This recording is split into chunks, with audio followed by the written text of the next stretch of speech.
Dr. Vargas, was the talk about a little bit about graduation retention rates. I asked Debbie Velo for the latest ones the other day, and she told me that currently, which I guess was the 2010 cohort, that the graduation, six-year graduation is 48.8%. What do you think can be done to raise that graduation rate? What are the factors that are keeping ours so low? Well, when you actually look at the numbers at the national level, you find that yes, it is low. There's no doubt about that. Normally, you would expect that to be different. The reality is that there are many causes why students don't graduate at a higher rate. There are many factors. Many of them have to do with the cost of education. Many of them have to do with personal situations that they have. In many cases, students really take some time figuring out exactly what they want to do.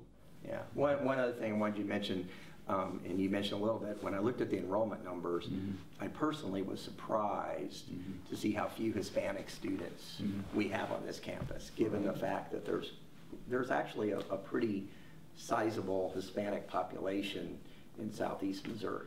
I mean, I know you've made great inroads with African Americans in St. Louis. I guess I'm trying to figure out what's happening with Hispanics and why, and is it just not that there hasn't been a focus on that in the historically with Southeast, or what is the issue with that?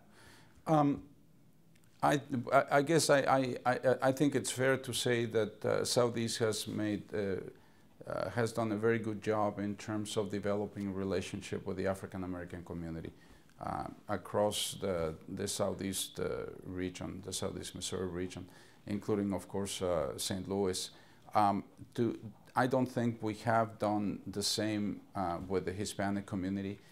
Clearly, there is not the density of Hispanic population that we have for African American population.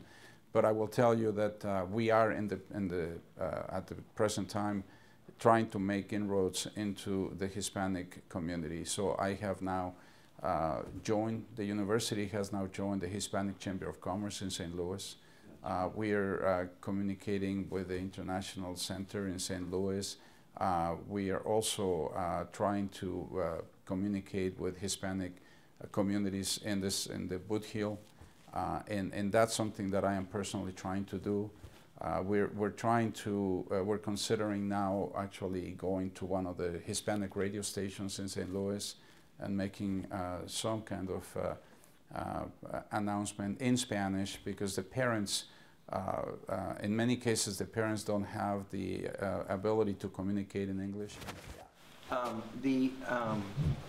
The issue of, I believe you had mentioned to our editorial board a while back, the issue of trying to get the most esteemed faculty, or the best faculty that Southeast can get. I don't know where we rate in are we pretty average, or?